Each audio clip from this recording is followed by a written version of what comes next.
si cañar manta guambrita.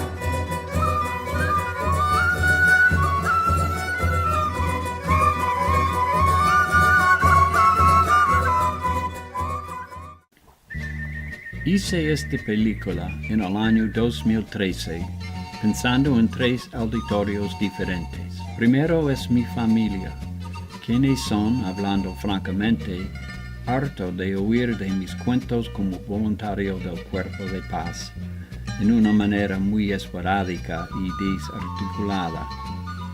Aquí les ofrezco a ellos una cuenta más coherente e informativa. El segundo auditorio es la comunidad de los indígenas de Cañar. Si me recuerdan, y mis compañeros o no, me dieron tanto más que yo pude darles a ellos, a pesar de los problemas de la opresión y la pobreza que enfrentaron.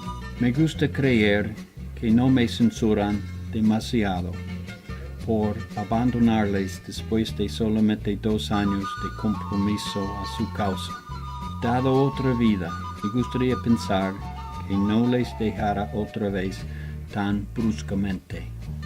El tercer auditorio son la gente de la ciudad de Cañar, quienes están, como todos de nosotros, capturados en su propia historia y cultura, y quienes son, otra vez, como todos de nosotros, deseando criar a sus familias con amor y oportunidad. Sin necesidad, les hice enemigos con mi mentalidad arrogante de confrontación. Ahora, después de 43 años, les pido sus perdones, pero, lástimamente, las verdades más grandes llegan frecuentemente tan tardes. Como los indígenas nos recuerdan continuamente, somos todos humanos. En conclusión, permíteme decir que después de recién viajar por el Ecuador por 40 días, veo con claridad que ambos los indígenas cañares y la ciudad de Cañar están mostrando progreso magnífico, que predice aún tiempos mejores para todos. Espero que disfruten ustedes la película. Sinceramente, Preston Wilson, voluntario pasado del Cuerpo de Paz.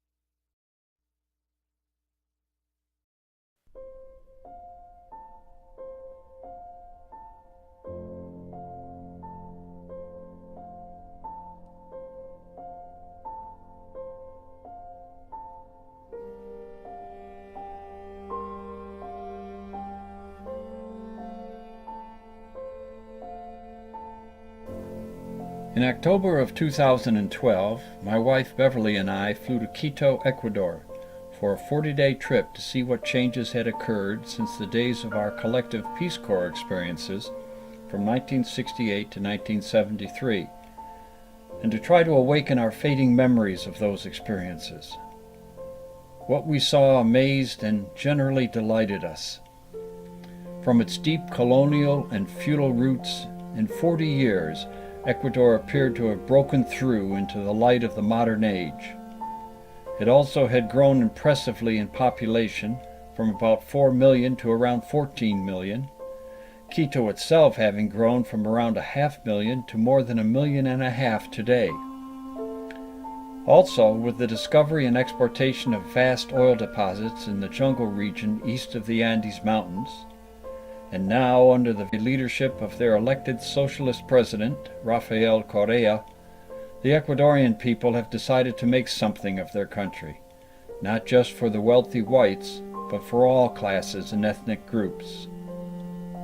Infrastructure improvements have been astounding. Paved roads now connect almost all cities and towns, and even most villages. The indigenous peoples' movement for equal rights as citizens under laws that recognize their multi-ethnic and multinational status has been largely successful. age expectancy is up and infant mortality is way down, due to more available and competent medical care and better nutrition. Universal public education is recognized by all the people as an urgent national goal, and as a result, illiteracy rates are rapidly decreasing. Green parks in the larger cities are abundant and accessible. A middle class of politically significant size is emerging throughout the country, and a protective socialist-based consumerism is offering the Ecuadorians fresh hopes for themselves and their children. Granted, Quito itself has lost some attributes in this economic growth and social progress. The quiet charm we remembered has been overrun by noisy traffic-clogged boulevards, streets, tunnels, and freeways, and hundreds of sooty diesel city trucks and buses add to the start of a smog-covered valley. Crime, especially theft, is epidemic, and as a result, security measures are ever apparent. Tourism has evolved into a lucrative, full-blown national industry, but has diluted the authenticity of place and experience that Beverly and I remember so well. And extensive upper-class neighborhoods and business districts still separate the haves from the have-nots. Plus, the landline telephone and paper-based mail delivery system have been almost completely erased by Ecuador's full embrace of cell phones and the internet. Still, the surrounding Andes Mountains haven't moved a bit and continue to project their majesty in every direction. The streets are clean, sanitation systems work much better, the people certainly appear happier, children are drowned in love, and even the bourgeois concept of pampered family pets has taken hold. More surprisingly still, thanks to an extraordinarily effective presidential decree, there is almost no public smoking and very little public drunkenness. True, Ecuador is not yet Shangri-La, but it is a lot closer than it was 40 years ago. All of these changes we would come to understand and mostly appreciate during our 40-day sojourn, but first we had to actually land safely in this mountain-ringed airstrip smack in the middle of the sprawling city of Quito. Yikes!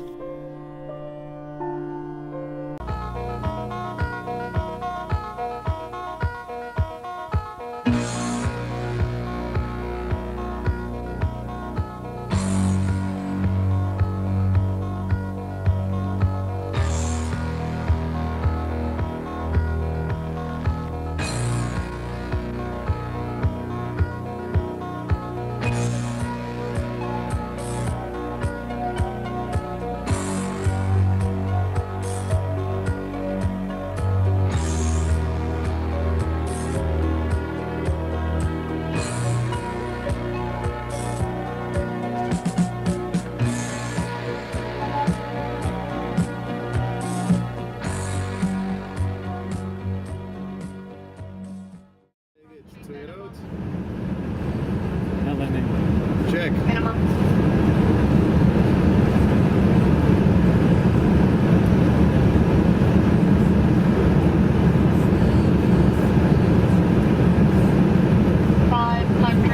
Blitz. Check. Check.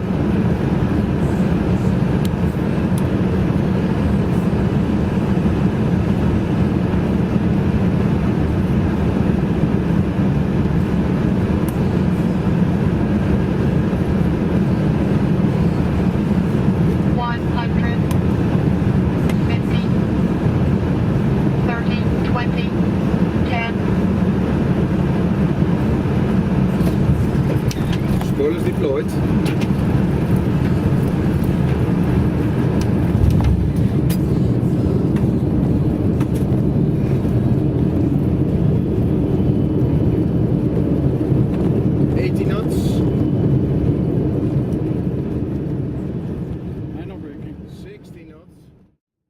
It seems crazy, I know, but I remember that in 1953, when I was 8 years old, I was playing pool in the rec room of the Auburn YMCA with my best friend Dougie Blatz, oblivious to the black and white television that was droning on in the corner. That is, until I started to pick up on excitement in the announcer's voice. The guy named Kennedy had just squeaked out a victory in his U.S. Senate race against the Republican incumbent Henry Cabot Lodge. The announcer was all excited because Kennedy was a Catholic or something. He made it sound very historic, though I had no idea why. Anyway, it made such an impression that I remember it well to this day. Then, for 7 years, I hibernated in my child's world, until in 1960 when I was 15, and this Kennedy guy was elected President of the United States. The media loved the photogenic Kennedy family, covered their so-called ordinary lives as well as their more formal roles, and in short, cleverly created the endearing and enduring myth of Camelot. He seemed to be not just my parents' president, but mine as well. Then, in 1960, following an initiative in 1957 by the Democratic senator from Minnesota, Hubert Humphrey, President Kennedy restated the concept of a volunteer overseas service corps and sold it easily to an enthusiastic public. Here he is in 1961 addressing some of the first contingents of volunteers. Here, leaving for Africa, a Peace Corps contingent is given a personal farewell by the President. The fact that you've been willing to volunteer, that you've gone through very detailed, demanding tests, that you were willing to go to Ghana and Tanganyika and other countries as time goes on, Americans who are without great compensation, all of you with special skills, which could mean that if you stayed home, you could pursue your own private interest with a good deal of assurance of success. The fact that you're willing to do this for our country and in a larger sense, as the name suggests, for the cause of peace and understanding, I think should make all Americans proud and make them all appreciative. Thank you. Fast forward to 1962. I was 17 years old and a candidate to become an exchange student to the medium-sized mountain city of Medellin, Colombia in South America, known in those more innocent days as the land of eternal spring and famous for its orchids. I got through the interview process with teachers and fellow students. Now came the house inspection to see if we had any cockroaches or unsavory personalities in our household. So my mother went nuts cleaning the house from top to bottom. Good for Mom, I say. I believe she knew that this trip would be a very important moment in my life, and it just might have swung the deal for me. So I took my first plane flight on an incredibly noisy DC-6. Here I am in the Syracuse airport getting ready to take off. I found Medellin an easy city to navigate and used to take trips downtown by myself all the time. One afternoon I met a Peace Corps volunteer at a plaza very much like this one, and after a few minutes of friendly chit-chat, I presumptuously invited him to my Colombian home for dinner. At the meal I was intrigued by all he had to say about helping the poor people as a Peace Corps volunteer. It sounded, if not easy, well, at least something almost anyone could do with the right attitude. I wasn't exactly a deep thinker in those days. I remember he said that he was going to buy a motorcycle at the end of his tour of duty and ride back home. It all sounded pretty neat to me. Skipping ahead, I attended Hobart College in Geneva, New York from 1963 to 1967.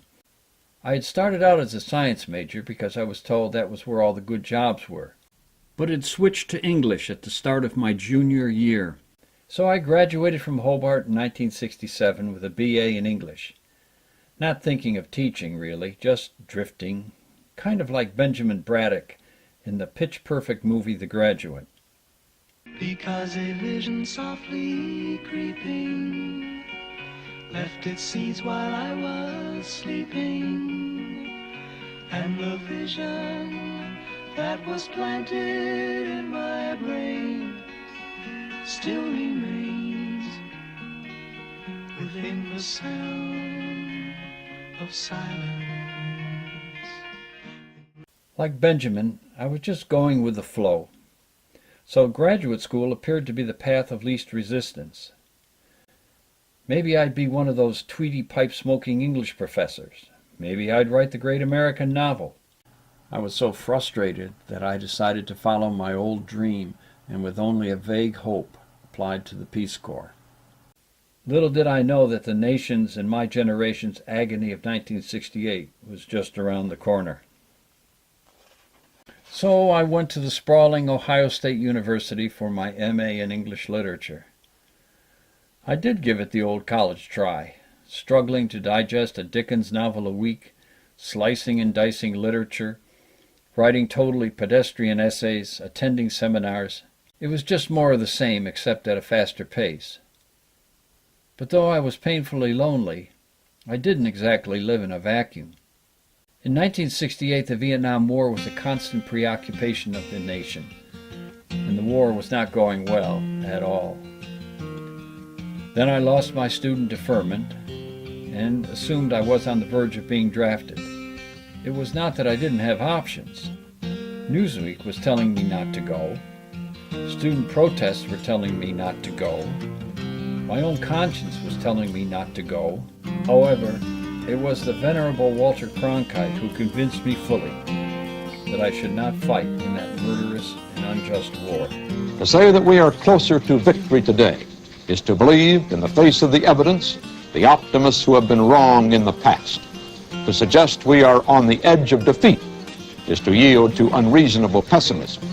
To say that we are mired in stalemate seems the only realistic, if unsatisfactory, conclusion. On the off chance the military and political analysts are right, in the next few months we must test the enemy's intentions in case this is indeed his last big gasp before negotiations. But it is increasingly clear to this report that the only rational way out then will be to negotiate, not as victors, but as an honorable people who lived up to their pledge to defend democracy and did the best they could. This is Walter Cronkite. Good night. It was one day early in March of 1968, I believe it was a Saturday morning. I was sitting in my 2-floor apartment in Columbus, Ohio, trying to read Matthew Arnold's famous work, Culture and Anarchy. Frankly, I wasn't understanding much. The argument was something about how exposing lowbrow people to highbrow literature would somehow give them an ethical and moral grounding that religion used to provide them. In other words, literature could somehow save the world. That sure didn't ring true. Still doesn't. I was just sick to death of reading other stories and ideas of deadening libraries and even deader professors. I swear that what I have told you and what I am about to tell you is the truth, as improbable as it might seem. For at that very moment, the phone rang, and I trotted down the stairs to answer. Hello? Is this Preston Wilson? Yes. Preston, this is Todd Tibbles calling from the Peace Corps office in Washington. How would you like to go to Ecuador? I was so happy, I practically levitated off the floor. I have no idea why they chose me out of the thousands of applications, but whatever the reason, in less than a week I found myself registered in a training program located in a vacant nudist resort outside of Escondido, California. The weather was sunny and warm, the orange trees were dripping with fruit, the swimming pool was sparkling and clear, and the people all seemed to be incredibly friendly and welcoming. To me it was heaven. After having isolated myself in academia for so long, it felt good to be a part of something larger than myself, and I felt proud at having been selected. I went from total anonymity to what felt to me like stardom. During the next 6 weeks, we trainees studied basic Spanish, coalesced as a group, and learned about what we were going to be doing in Ecuador. We were to identify, train, and support indigenous community leaders through teaching the Ecuadorian Indians about the new agrarian reform law that was being used as a requirement for United States aid, as well as explain and facilitate the jungle colonization program. However, we were cleverly instructed through a non-directive approach that basically treated us as if we were Indians ourselves and put the onus of what we needed to do on us. I had already pretty much given up on formal schooling techniques such as the lecture method, so was an enthusiastic convert to a more learner-centered approach. Once I understood the concept, I embraced it fully. though learning this approach necessitated many long and frustrating meetings as we grappled with what it meant to be a volunteer in Ecuador and other self-obsessed matters. Middle of May, we arrived in Ecuador for our in-country training component, which ran until the middle of June. Here is how we looked immediately after deplaning in Quito. Please indulge me as I survey from left to right, the troop, so to speak, since many of these young men became good friends of mine. Me, with a full head of hair.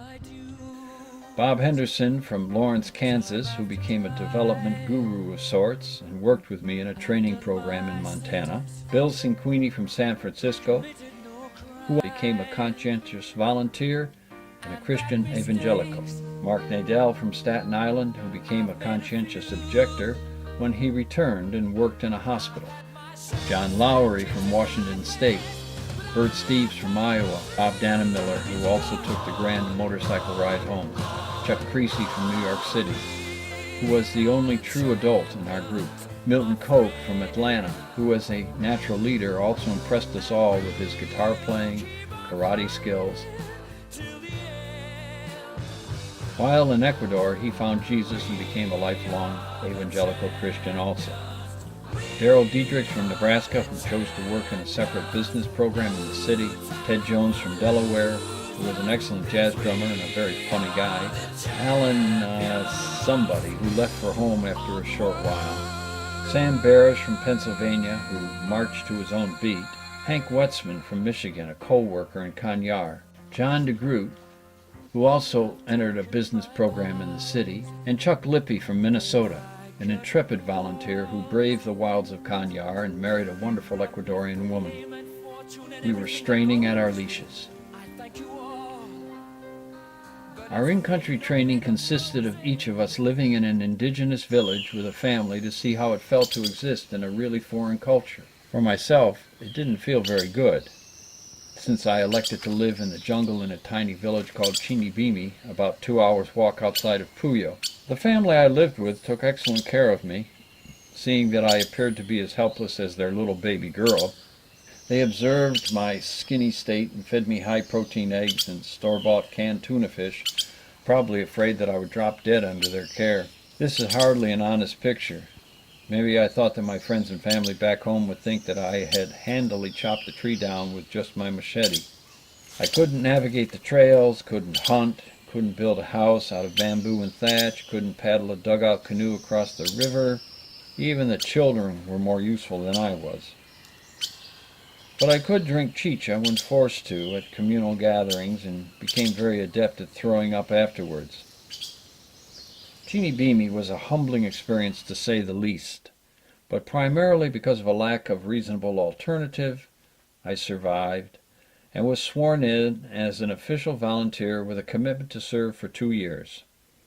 From a chance meeting with an early Peace Corps volunteer on a Medellin street in the summer of 1962, I unknowingly began forming the rest of my life.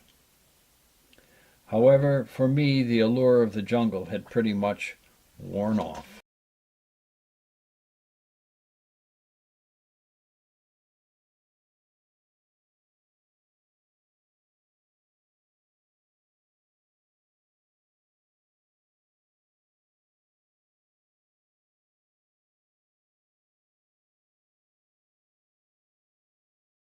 So seeing that I was no superstar in jungle skills, I opted to work in the mountainous Sierra region with the supremely needy and oppressed Kanyari Indians, who had occupied the Kanyar Valley and surrounding areas for over 3,000 years. Now, with the help of the new Agrarian Reform Law of 1964, they appeared to be more empowered to break away from a feudal landholding system that for centuries had made them little more than serfs on the large haciendas, what we would call plantations. These Kanyar Valley haciendas were situated on the best lower valley land and were owned by the Catholic Church, the National Department of Public Assistance, and by private individuals who were definitely not of the Indian race. Wheat, barley, corn, and alfalfa grew well and in abundance on these flatter lands, while potatoes and broad beans grew well farther up the mountainsides. The mountaintops provided pasture for livestock. Profits for the hacienda owners were abundant since labor costs were negligible. Since the time of the Spanish conquest, the highland Indians of Ecuador, including the Cañaris, had been subject to a feudal system called huasipungo, in which the Indians were allowed to farm but not to own the high, cold, eroded slope land on the hacienda for their own family sustenance, while selling what little might remain at the market in town, often a full day's walk away. For this so-called privilege, they had to work full-time on the hacienda's good fields for a very meager daily wage, or if debts to the plantation owner were outstanding, for no money at all. They were also allowed the use of the highest, coldest land called the Paramo for the grazing of any livestock they might be fortunate enough to have. They were, for all practical purposes, much like the European serfs of the Middle Ages. Protective national laws did not apply to them. Modern medical care was non-existent. Life expectancy was low, and infant mortality high. They lived on the colder mountainsides in small, smoky, windowless adobe huts with thatched roofs. They spun their own wool from their own sheep, wove their own heavy wool cloth, and made their own distinctive tribal clothes. Their own Cañari religion had first been co-opted by the Incan beliefs from Peru, then distorted further by the Catholic Church of the Spanish conquerors, who dazzled the Cañaris and all the poor people for that matter with churches of gold, promises of heaven for the obedient, and threats of hell for those who strayed from its teachings. This brutal system imposed by the Spanish colonizers for over 400 years had understandably caused the Cañari people to question their status as human beings. They learned that the best way to stay alive was to submit meekly before all authority figures. Few learned to speak Spanish beyond the basics required to stay alive. Their own native language, originally Cañari, is now Quechua, the language imposed on them by the mighty Inca civilization about whom they knew little, because very few Indians could read or write, which in turn, because of the literacy laws, kept them from being able to vote in the occasional national elections. To be blunt, in spite of the dominant white and mestizo culture's desire to romanticize the Indians' rustic and colorfully costumed life, they were at the same time seen by them as subhuman. And, unlike the genocide committed against the North American Indians, it was less trouble and more economical to use them as farm animals. Now, my coming from a country built on genocide and institutionalized slavery had instilled in me a good amount of justifiable collective guilt, which allowed me to think that I might be able to carry out some effective civil rights work in Ecuador. At least that was the broad plan of the Campesino Leadership Program I had committed to. Though I had never marched with Martin Luther King or been a freedom rider in Mississippi, I had witnessed it all from a distance and had caught the spirit of the times. Thus I became an enthusiastic activist for the Indian cause in Ecuador. So as I said, our official job as volunteers was to identify, train, and support indigenous leaders who could lead their people out of this brutal subjugation. The means was to be through a reworked agrarian reform law that had been imposed on the Ecuadorian government as a condition for Ecuador's receiving foreign aid. This was done through something called Point 4 of Kennedy's Alliance for Progress program, which itself was a Cold War blanket development scheme offered to 11 countries of Latin America to keep them from turning communist. First, Indians would be given the title to the plot of land they had worked all their lives, their huasipungo. Then, if Indians could follow this new law and organize into land-buying cooperatives, they would be able to forge a better life on the good hacienda land they had farmed as peons for generations. They might start to develop a sense of self-determination and even a type of trans-ethnic citizenship. So, using the same non-directive model of learning that we had assimilated in our training program in California, we volunteers organized multi-day courses for the Indians in which we brought together interested workers of a hacienda so they could identify and discuss common problems and come up with plans of action. At the end of the courses, enthusiasm was high among the participants. Diplomas were given out, and lengthy descriptive reports were written by us to inform other volunteers in other areas of the country about what had worked and what hadn't. As follow-up to the courses, we volunteers in Kanyar attended many, mainly night meetings of interested members of various communities. Often these meetings required miles of walking to get to. Since we did not lecture at the meetings, the Indians themselves had to formulate and ask the questions about agrarian reform and community improvement that struck them as most urgent and practical. Thus the meetings were often many tedious hours in length, wandered around and through many topics with commitments heartily agreed upon, at least for that moment. We took the Indians on trips to see other parts of the country so they might start to share thoughts with other Indian groups. We took them to be in a demonstration for Indian rights in Cuenca. We pushed for the idea that they belonged to a group larger than their own family, larger than their own community, that they were the indigenous people of Ecuador with rights under the laws of that country, and obligations to make their voices heard for the betterment of all the disenfranchised. We handed out copies of the Agrarian Reform Law, as well as other literature about Kanyari history and universal human rights. We accompanied them on many trips to see many government officials, helped them write many letters, showed United States Information Agency films about tractors, chicken farms, and the like, which, many not having seen motion pictures before, they all loved. Socially, we ate together, danced together, too many times got drunk together. In spite of our best efforts and desires, it was hard to see much progress. There was, as described, the massive obstacle of ingrained racism. There was the difficulty of communication among the various Indian groups and individuals. There were long-standing jealousies and resentments. But the main problem was inherent in the Indians' own self-image. They were so used to being told by authority figures what to think and do, that improving their lives seemed as impossible as putting a man on the moon, which, by the way, when it happened in 1969, made all of us Americans in their eyes seem even more powerful and worthy of veneration.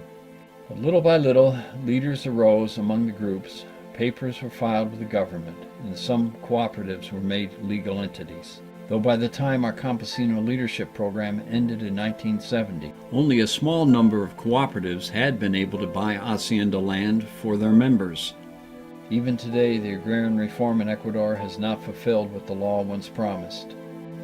Though the feudal system of land servitude called the Huasipungo system has finally been completely abolished.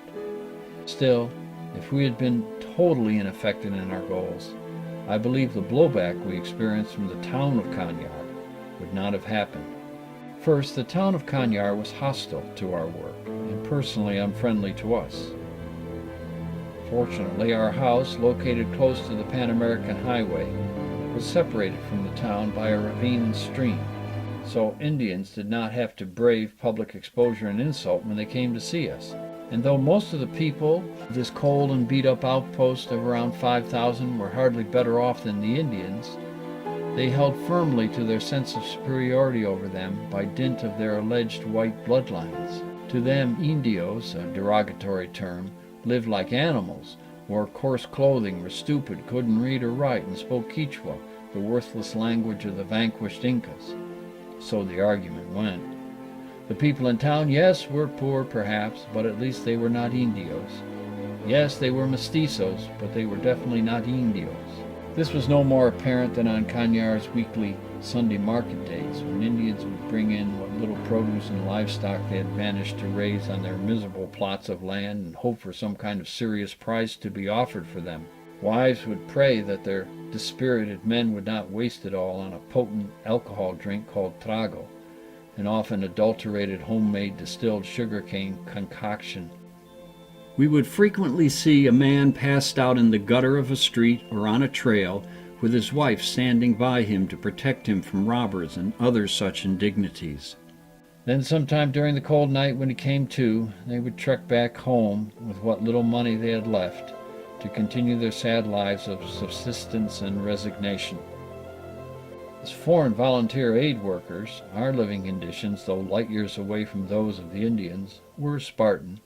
Our house was very basic with no heat, no running water to speak of, and for light only bare weak light bulbs dangling from the ceilings, the electricity itself being intermittent. Our pieces of furniture were roughly made benches, tables, beds, and desks. At first there were no toilet facilities at all, so we resigned ourselves to using the grasslands along the creek at the base of the ravine which separated us from the Pan American Highway.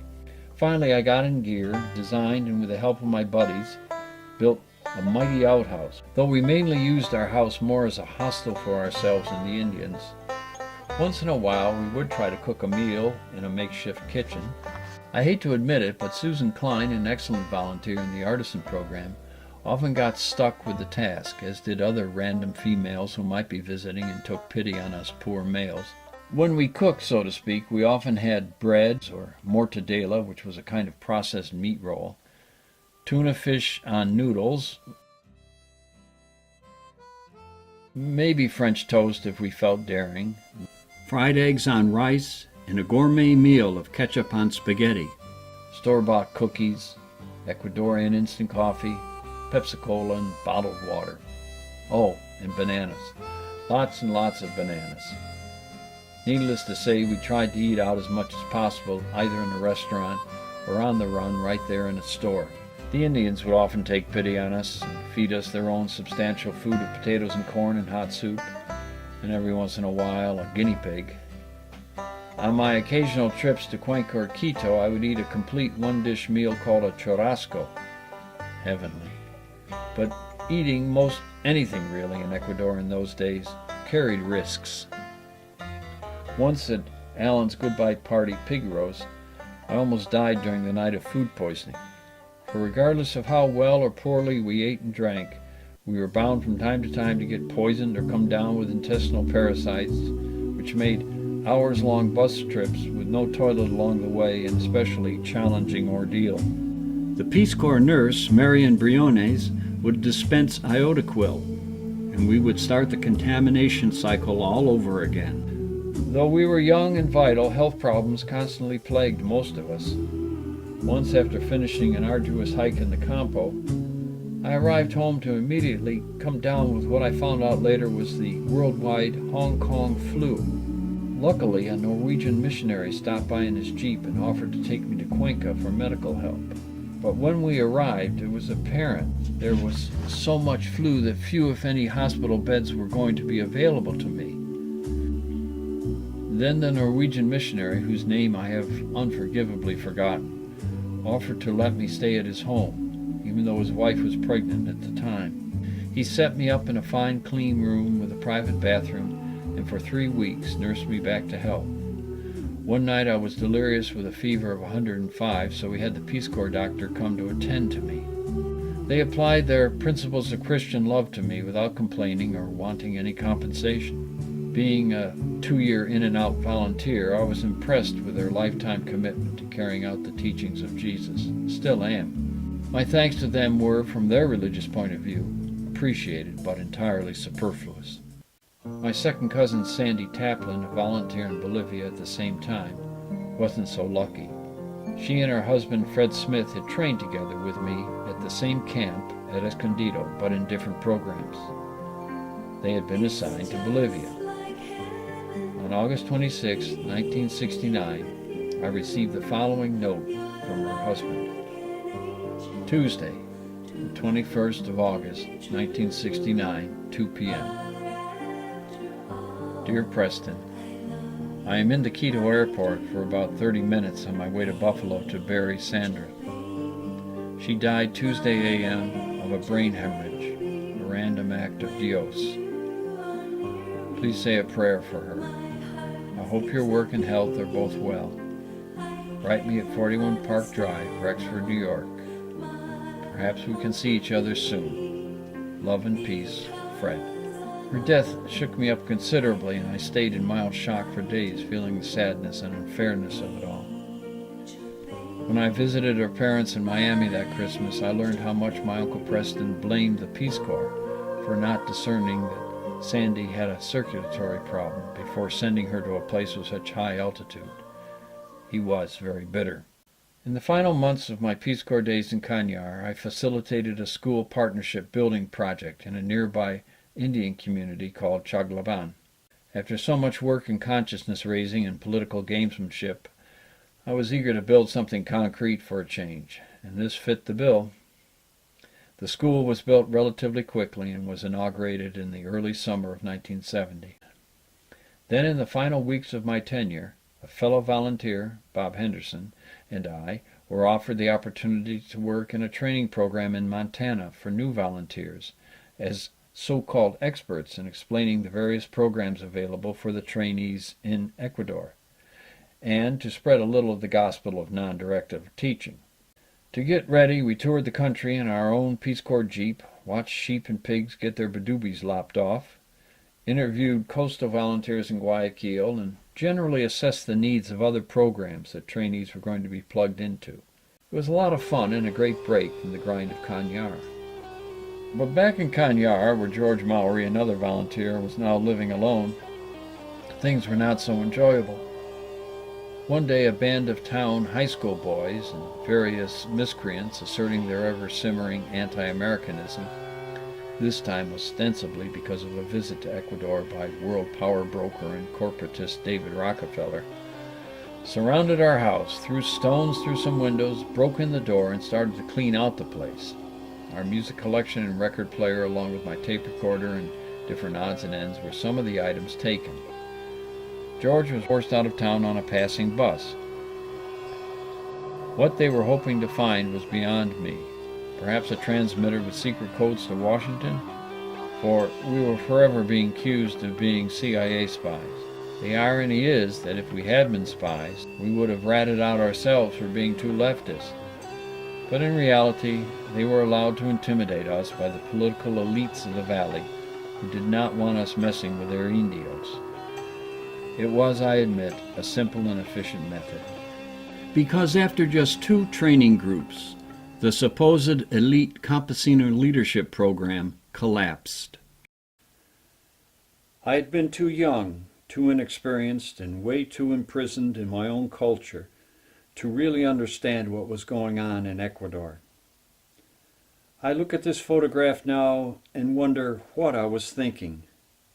A don ignorante on Sancho Panza's donkey. My Peace Corps experience was intense and tested my character and endurance more than I realized at the time.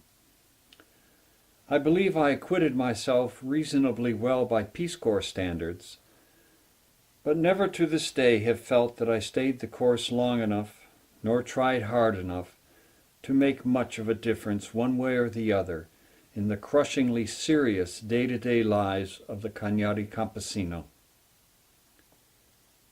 We were all really just good, well-meaning American kids at play in the astonishing fields of Ecuador, who were eventually called home for an endless number of warm meals and soft beds.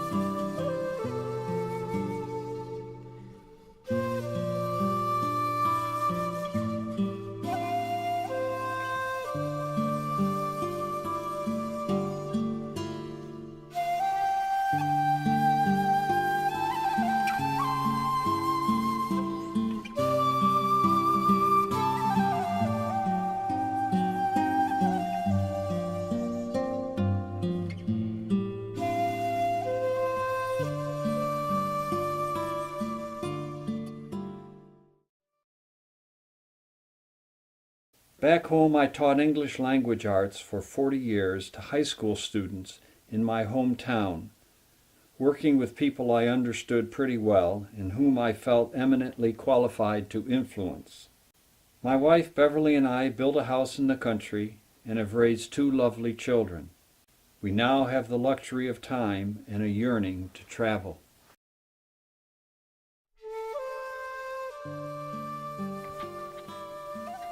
Returning to Ecuador after 40 years of inevitable forgetting, I walk out of the hotel in Quito on the first morning and look up at those still astonishing mountains crowned with the wind-swept Paramo grasses, and find a great nostalgia awakening in me for my Cañar days.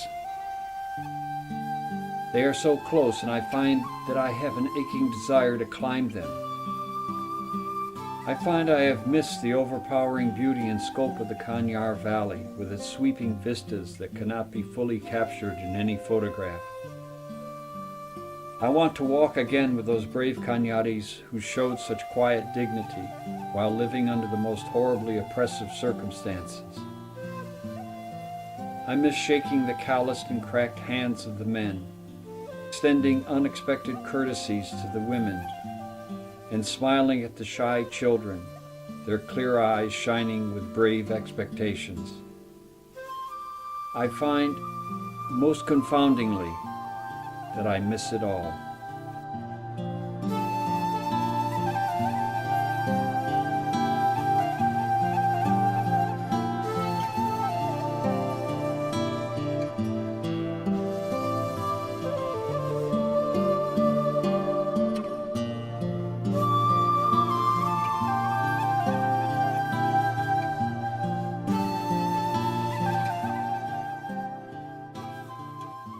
Through my renewed interest in Ecuador and the Cañaris, I have discovered that 3 indigenous campesinos, whom we volunteers identified and supported as leaders in Cañar, continued the struggle for social, political, and economic justice for all indigenous peoples.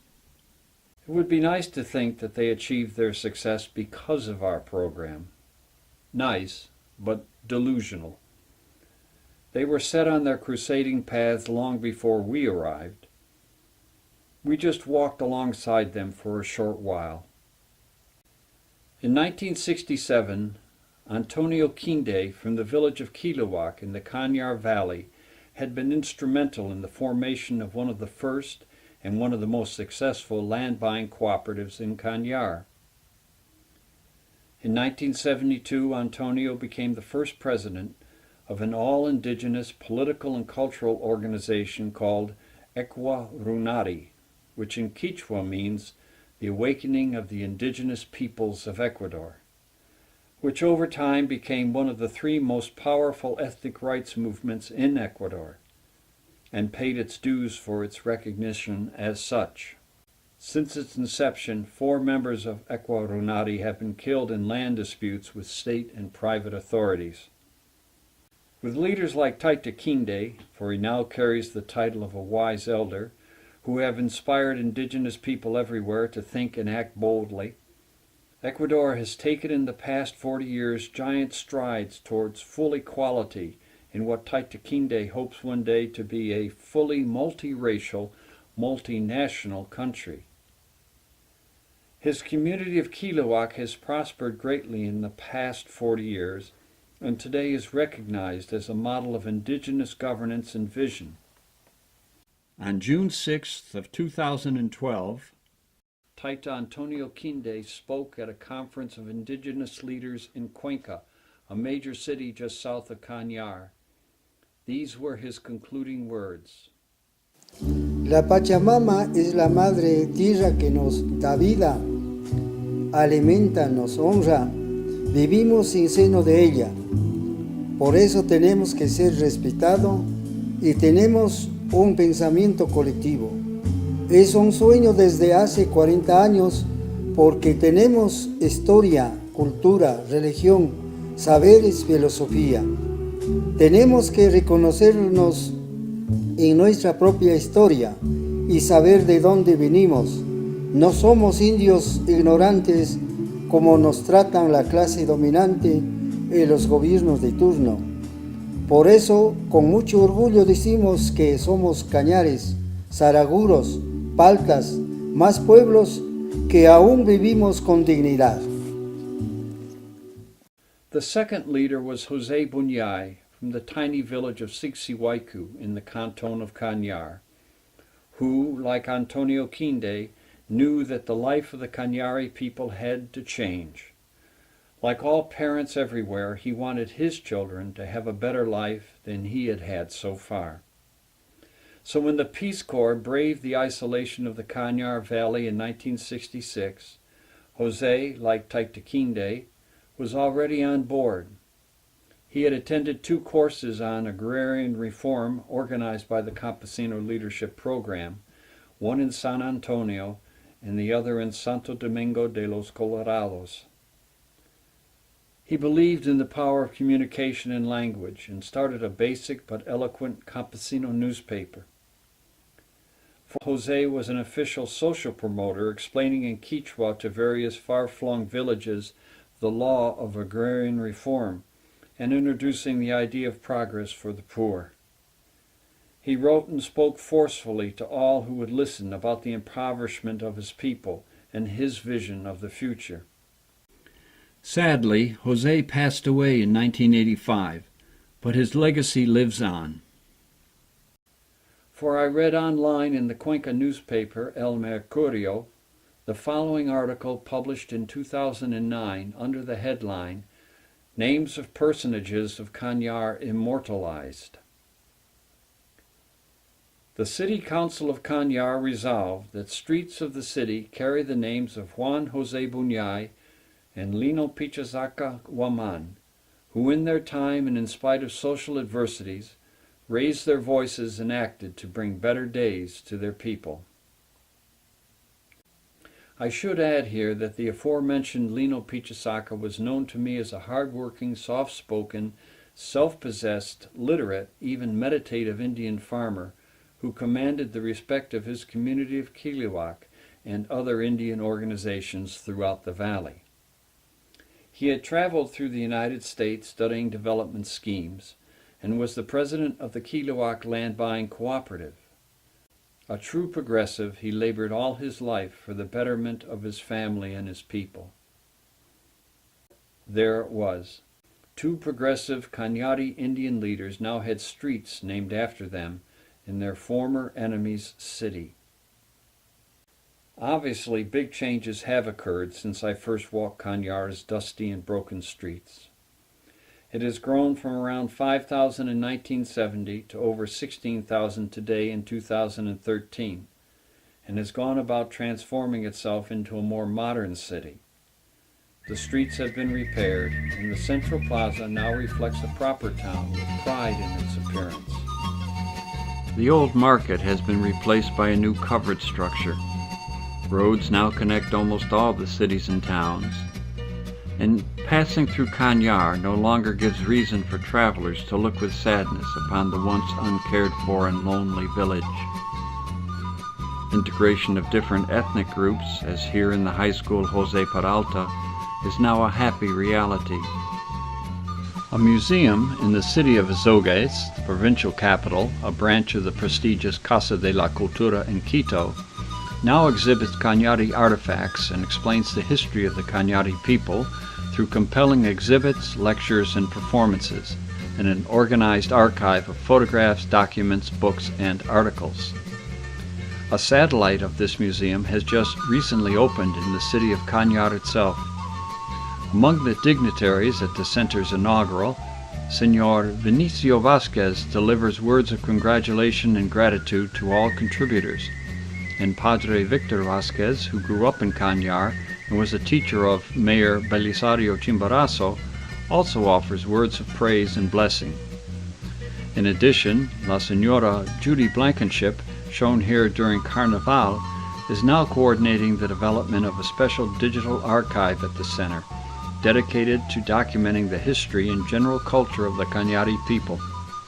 The canton, or county of Cañar, has been designated the archaeological and cultural capital of Ecuador, and Inga Pirca, Ecuador's primary Cañari and Incan ruin, is now managed by the Cañaris themselves.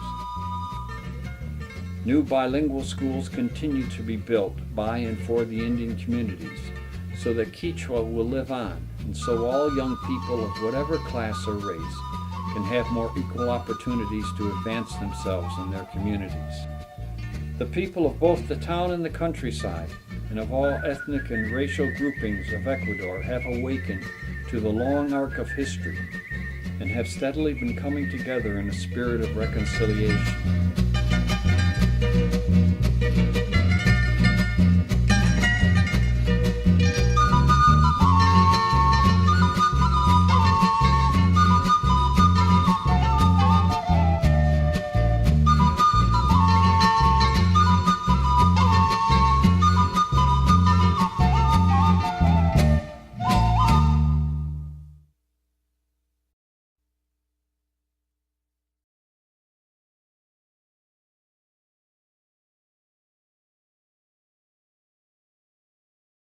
Nina Pacari, from the northern highlands of Cotacachi, was the first indigenous woman elected to Ecuador's National Assembly and is now an elected judge on Ecuador's Constitutional Supreme Court.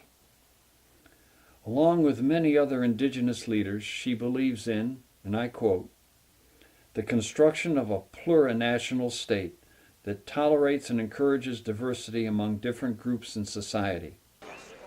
En nuestra movilización están hombres, mujeres, niños, ancianos. Y a veces nos dicen, pero ¿cómo es posible que ustedes les expongan de esa manera? Y no se trata de eso. En nuestro mundo funciona el ayllu, la familia, lo comunitario. Por lo tanto, no podemos estar ausentes ni como personas, ni como hombres, ni como mujeres, ni como niños, porque somos todo un solo colectivo familiar que se llama ayllu y es la base de la comunidad y por lo tanto estamos hombres, mujeres, niños, en fin. Y en nuestro mundo indígena hay liderazgos de mujeres. Mujeres que somos dirigentes a nivel local, a nivel provincial, a nivel nacional.